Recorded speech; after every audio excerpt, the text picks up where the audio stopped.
نحمده ونصلي ونسلم على رسوله الكريم أما بعد فأعوذ بالله من الشيطان الرجيم بسم الله الرحمن الرحيم إن الله يأمر بالعدل والإحسان وإيتاء ذي القربى وينهى عن الفحشاء والمنكر والبغي يعظكم لعلكم تذكرون۔ پارہ نمبر 14 سورۃ النحل، رکوع نمبر 13، آیت نمبر 90۔ ان اللہ، تحقیق کے ساتھ اللہ رب العالمین، یأمرکم، حکم دیتا ہے تمہیں، بالعدل، عدل کا، والاحسان، اور احسان کا، وایتاء ذی القربی، اور امداد دینے کا رشتہ داروں کو، وینہا، اور روکتا ہے تمہیں، من الفحشاء، بے حیائی سے، والمنکر، اور برے کام سے، والبغی،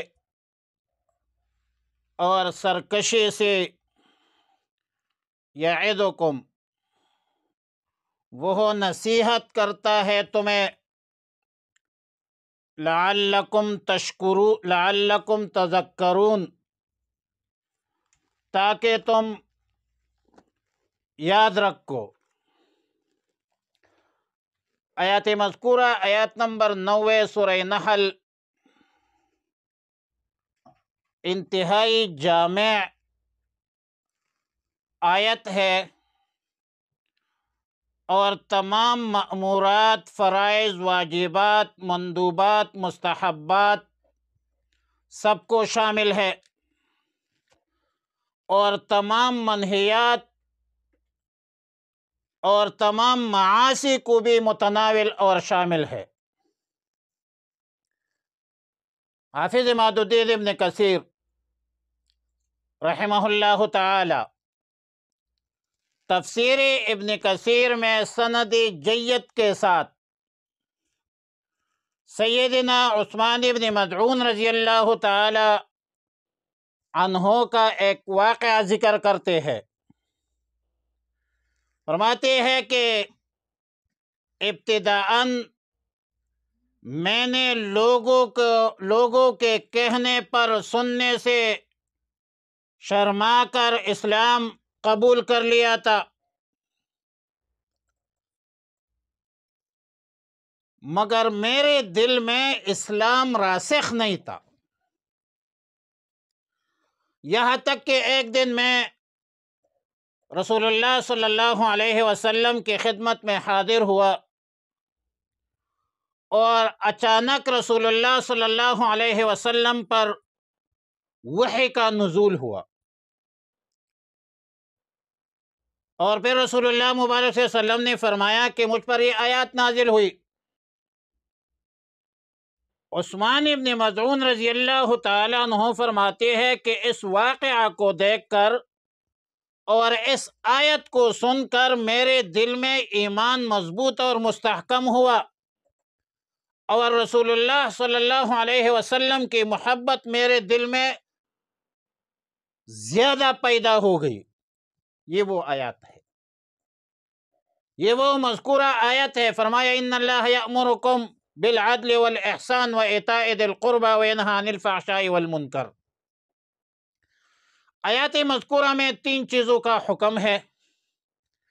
نمبر 1 عدل، نمبر 2 احسان، نمبر 3 اہل قرابت کو بخشش، مدد، تعاون،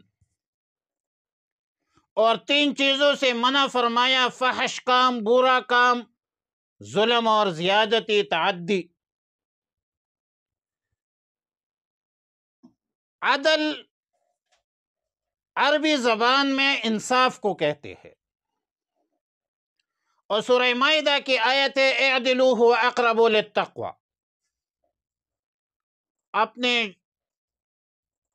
بڑوں کے ساتھ چھوٹوں کے ساتھ انصاف کرو، اور یہ تقوی کے زیادہ قریب ہے۔ عدل کا ایک معنی اور مفہوم مقدمات کو انصاف کی بنیاد پر فیصلوں کو بھی کہتے ہیں، اور قرآن کریم کی آیت ہے وَأَن تَحْكُمُوا بِالْعَدْلِ، انصاف پر فیصلے کرو، انصاف پر مبنی فیصلے کرو، جانبداری مت کرو۔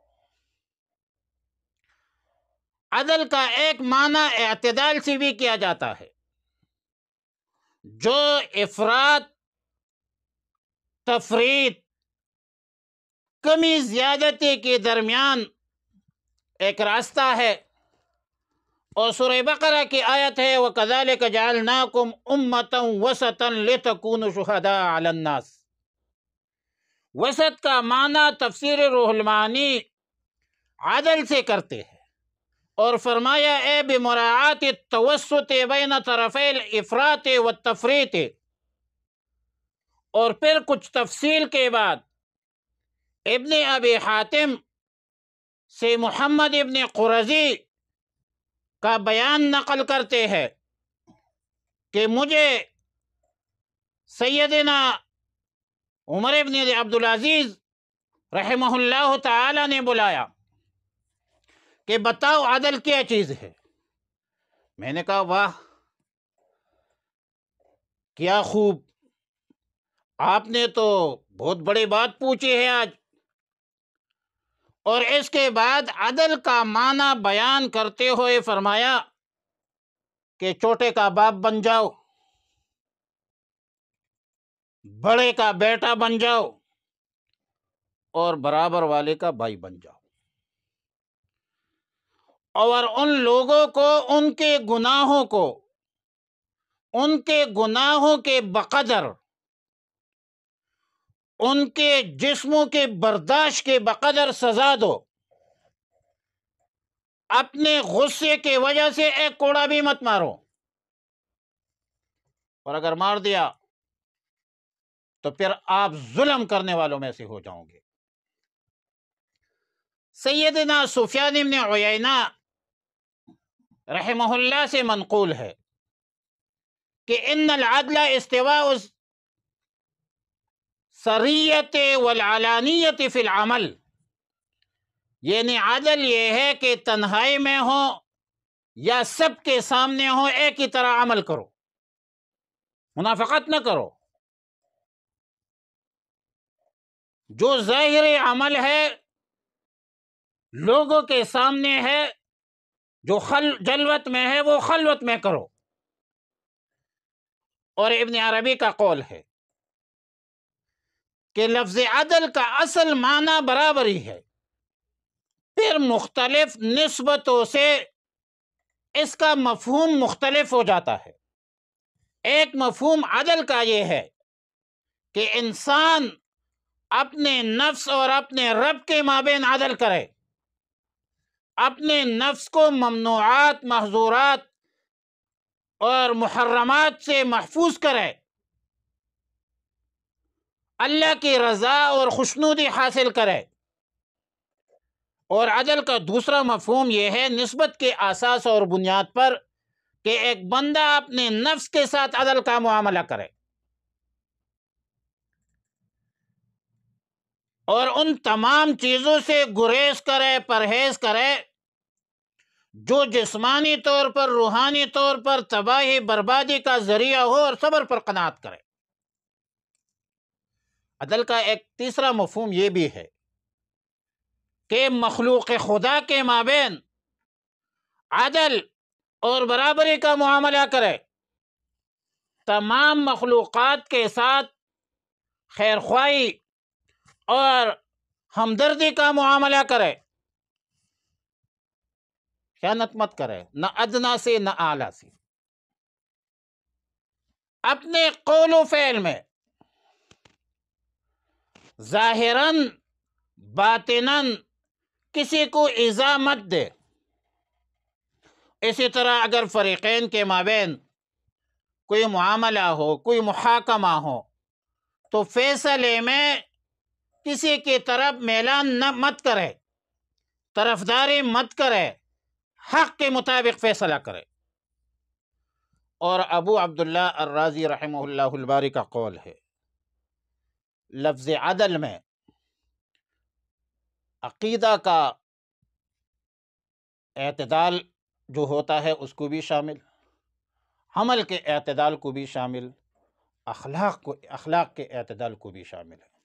اور ہمارے حضرت مفتی صاحب رحمۃ اللہ علیہ، مفتی فرید صاحب رحمۃ اللہ علیہ فرمایا کرتے تھے کہ عدل تمام عقائد صحیحہ، اعمال صالحہ اور اخلاق حسنہ کو شامل ہے۔ دوسرا لفظ ہے احسان۔ احسان حسن سے ماخوذ ہے، یہ باب افعال کا مصدر ہے۔ خوبی کو، اچائی کو کہتے ہیں، کسی کام کو اچھے انداز سے، اچھے طریقے سے سر انجام دینے کا نام احسان ہے۔ فعل خلق ہے، عادات، اطوار، دوسروں کے ساتھ معاملات، اور اس میں عمدگی اور سلوک اور حسن سلوک، ظاہر ہے یہ احسان ہے۔ امام قرطبی رحمۃ اللہ علیہ فرماتے ہیں کہ لفظ احسان میں عموم ہے، عبادات، اخلاق، اعمال سب کو شامل ہے۔ اور حدیث جبریل میں رسول اللہ مبارک صلی اللہ علیہ وسلم کے پاس جب جبریل امین آیا اور وہاں پر سوال کیا کہ مل احسان، احسان کیا ہے؟ نبی علیہ الصلوۃ والسلام نے فرمایا ان تعبد اللہ کأنک تراہ فإن لم تکن تراہ فإنہ یراک۔ آپ اللہ کی عبادت کریں کہ گویا اللہ کو آپ دیکھ رہے ہیں۔ اب ظاہر ہے کہ دیکھنے کے اور یہ جو استحضار کی کیفیت ہے، اس مرتبے کو مکاشفہ کہتے ہیں کہ آپ اللہ کو دیکھ رہے ہیں۔ اور دوسری صورت ہے کہ اللہ آپ کو دیکھ رہا ہے، یہ مراقبہ ہے، فَإِن لَمْ تَكُنْ تَرَاهُ فَإِنَّهُ يَرَاكَ۔ لیکن اس اعتقاد کے ساتھ، اس یقین کے ساتھ کہ اللہ کے علم و بصر سے کائنات کا کوئی ذرہ خارج نہیں ہے، اور یہ احسان ہے، اور یہ احسان کا مرتبہ ہے۔ اہل علم فرماتے ہیں کہ کسی عدل، یہ ہے عدل کہ کسی کے حق تلفی نہ کرو۔ احسان یہ ہے کہ اصل حق سے زیادہ دے دو، اپنے حق کے حوالے سے چشم پوشی کرو، اگر کم ہو جائے بطیب خاطر قبول کرو، یہ احسان ہے۔ مثلا ایک فرض منصبی ہے، فرض ہے، ذمہ داری ہے، تو فرض ہوتا ہے، ذمہ داری ہوتی ہے، ضروری ہوتی ہے، لیکن کچھ نفل بھی ہوتے ہیں۔ اب فرض سے بڑھ کر آپ نفل کی طرف جائیں، یہ احسان ہے۔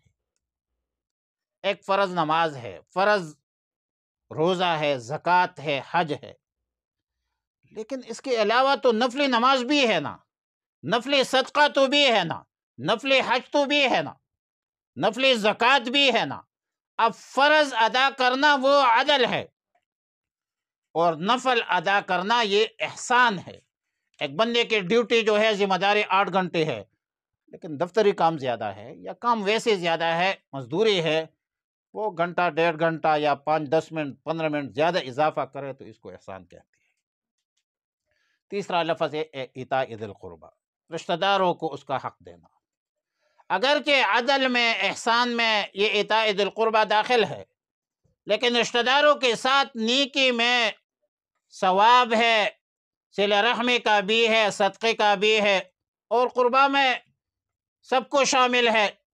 ماں باپ ہے، بہن بھائی ہے، چچا چاچی، پھوپھی خالہ ماموں، ان کے اولاد احفاد وغیرہ، سب کے حقوق کا خیال رکھنا یہ اللہ کا حکم ہے۔ رشتہ داروں کے ساتھ مالی تعاون ہے، جسمانی خدمت ہے، بیمار پرسی ہے، خبرگیری ہے، زبانی تسلی ہے، ہمدردی کا اظہار ہے، عملاً خدمت کا مظاہرہ ہے۔ یہ اللہ کے احکامات ہیں، اس کی مخالفت گناہ کبیرہ ہے۔ آیات مذکورہ میں 3 احکامات ایجابی ذکر ہوئی، مأمورات ہے، عدل، احسان اور اطاعت ذی القربہ، اور 3 منہیات ہے، وَيَنْهَى عَنِ الْفَحْشَاءِ وَالْمُنْكَرِ وَالْبَغْيِ۔ تینوں منہیات، منکرات، محظورات تمام معاصی اور گناہوں کو شامل اور متناول ہے۔ لیکن یاد رکھیں کہ فحشاء ہر ایسے قول و فعل کو کہا جاتا ہے جس کی برائی کھلی ہوئی واضح اور ظاہر ہو، ہر شخص اس کو برا سمجھتا ہو۔ منکر وہ قول و فعل ہے جس کے حرام اور ناجائز ہونے پر اہل شرع کا اتفاق ہو، شریعت کے نظر میں یقیناً برائی ہو، اس میں تمام ظاہری باطنی اقوال افعال جو ہے وہ داخل ہے۔ بغی کا اصل معنی اور مفہوم حد سے تجاوز ہے، اور اگرچہ منکر کے مفہوم میں فحشا بھی داخل ہے، بغی بھی داخل ہے، لیکن یہ جو تخصیص بعد التعمیم، اہتمام الشان جس کو ہم کہتے ہیں بلاغت میں، فحشا کی انتہائی شناعت کی وجہ سے، قباحت کی وجہ سے سب سے پہلے ذکر کیا۔ بغی کو اسی لیے علیحدہ ذکر کیا کہ اس کے اثرات دوسروں پر ہوتا ہے، اور کبھی اکثر اوقات اس کے اثرات عداوت اور دشمنی تک پھیل جاتی ہے۔ رسول اللہ مبارک صلی اللہ علیہ وسلم نے فرمایا کہ ظلم کے سوا کوئی گناہ ایسا نہیں جس کا بدلہ اور عذاب دنیا میں دیا جاتا ہے۔ ظلم ایسا گناہ ہے جس کی سزا دنیا میں بھی ملتی ہے اور آخرت میں بھی ملتی ہے۔ عدل و انصاف فقط حشر پہ موقوف نہیں، یہ دنیا خود بھی گناہوں کی سزا دیتی ہے۔ اور پھر آیات کے آخر میں فرمایا یعظکم لعلکم تشکرون۔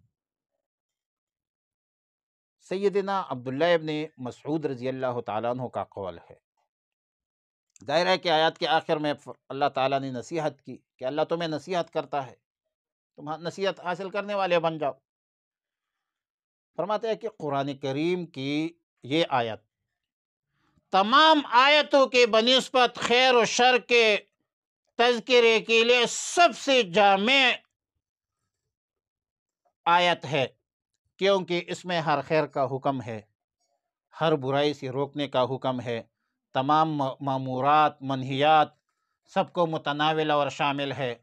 اور ایک اور آخری بات کہ عام طور پر مسلمان خطبہ جمعۃ المبارک کے خطبوں میں یہ آیت آخر میں پڑھتے ہیں، اور کبھی تو میں پڑھتا ہوں کہ ان اللہ یأمرکم بثلاث وینہاکم عن الثلاث، ان اللہ یأمر بالعدل والاحسان، اور اکثر عرب بھی پڑھتے ہیں۔